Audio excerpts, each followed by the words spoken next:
Hello, I'm gonna read The Girl Who Drank the Moon, Chapter 2. I will start on page 8. He turned his palms toward the mother to show her that he meant no harm. He gritted his teeth behind his smile. All his kindness was nearly killing him. "We're not taking her at all, my poor misguided girl," Gerland said in his most patient voice. "The witch is taking her. We're simply doing as we're told." The mother made a general guttural sound, deep in her chest, like an angry bear. Gerland laid his hand on the shoulder of the perplexed husband and gave a gentle squeeze. "It appears, my good fellow, that you were right. Your wife has gone mad. He did his best to cover his rage with a facade of concern, a rare case of course, but not without precedent. We must respond with compassion. She needs care, not blame." "Liar!" The woman spat.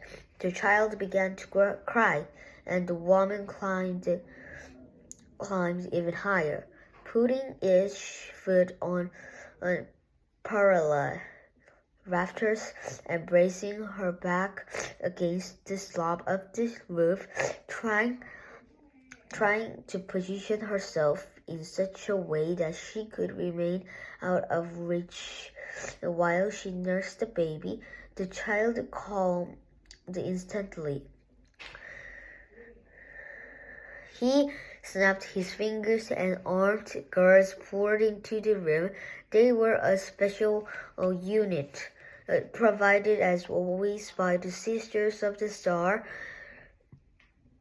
Their long braided hair looped around their waists where it was cinched tight, a testament to their years of contemplation and combat training.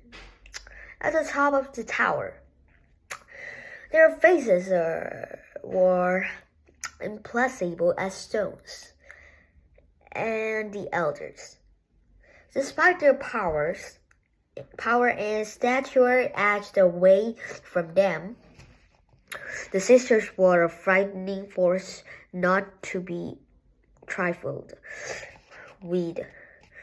Remove the child from the lunatic's clutches and escort the poor dear to the tower. Gerland ordered. He glared at the mother in the rafters, who had gone suddenly very pale. "The Sisters of the Star know what to do with broken minds, my dear. I'm sure it hardly hurts at all." The guard was impatient, calm, and utterly merciless. The mother didn't stand a chance. With a moment she was bound, hobbled, and carried away. Her howls echoed through the silent town, ending suddenly when the tower's great wooden door slammed shut, locking her inside. The baby, on the other hand, once transferred into the arms of the grandelder, whimpered briefly and then turned her attention to the singing face in front of her. All wobbles and creases and folds, she had a solemn look to her calm capital and intense, making it difficult for Gerland to look away. She had backers and big eyes, luminous skin, polished amber in the center of her forehead. She had a birthmark in the shape of a crescent moon. The mother had a similar mark.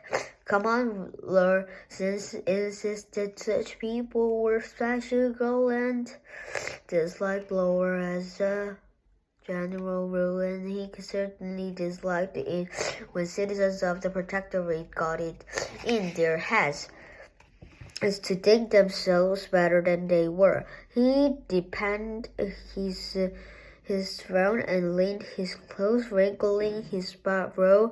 The baby stuck out her tongue. Horrible child, Garland doubted. Gentleman, he said with all the ceremony he could muster. It is tongue.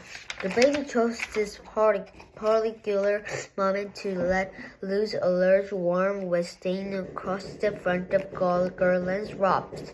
He pretended not to notice, but inwardly he fumed. She had not done it purpose. He was sure of it. What a revolting baby. The procession was as usual, somber, slow, and insufferable plodding. Garland felt he might go mad with impatience. Once the protectorate's gates closed behind them, though, and the citizens returned with their melancholy brood of children to their drab little homes. The elders quickened their pace. But why are we running, Uncle? Anthony asked. Hush, boy, Garland hissed, and keep up. No one liked being in the forest or away from the road. Not even the elders, not even Garland. The area just outside the protectorate walls was safe enough, in theory, but everyone knew someone who had accidentally wandered too far and fell into a sinkhole or stuck in a mud pot, boiling off most of their skin, or wandered into a swale where the air was bad and never returned. The forest was dangerous. They followed a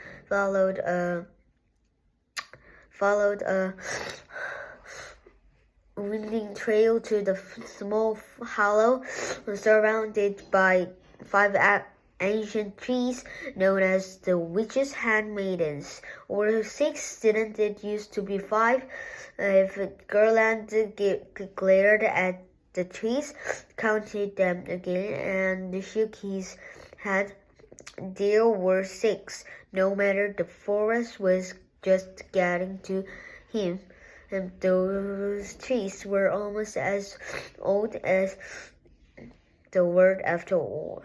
The space inside of the ring of trees was mossy and soft, and the elders laid the child up in it, doing their best not to start it to hurry away when their youngest member cleared his throat.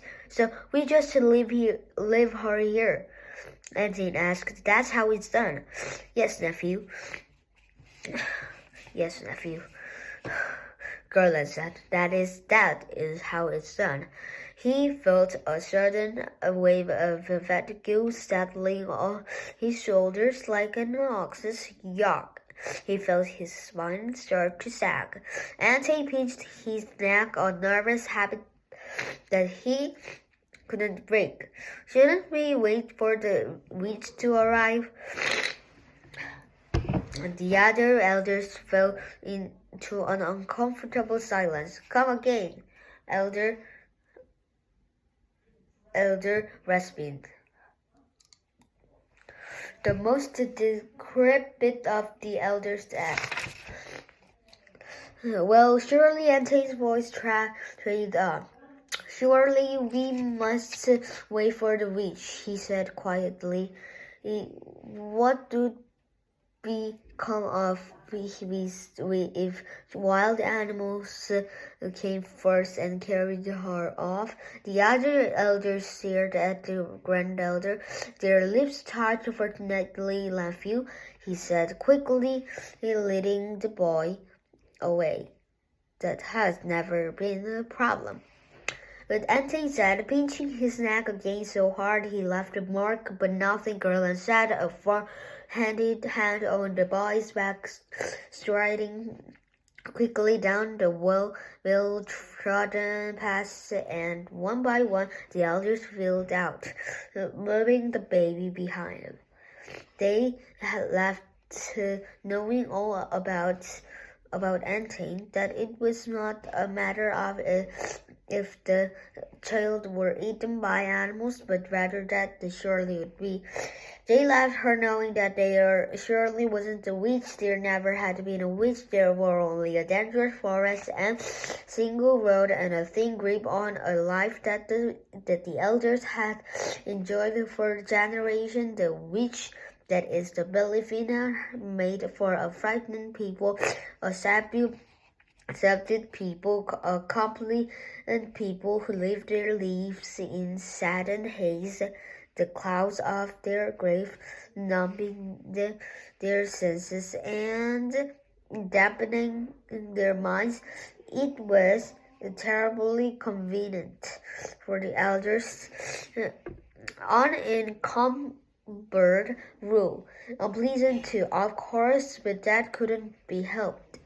They heard the child whimper as they tramped through the trees, but the whimpering soon gave way to the stamp, sighs, and rustle, and the wood creaking of trees through out of the forest, and each elder felt as sure could be that the child wouldn't live to see the morning, and that they would never hear her, never see her, never think of her again.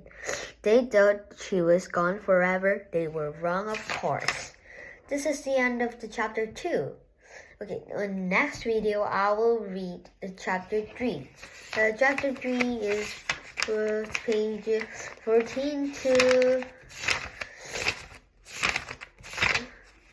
to 27, so I will divide it in 3 times.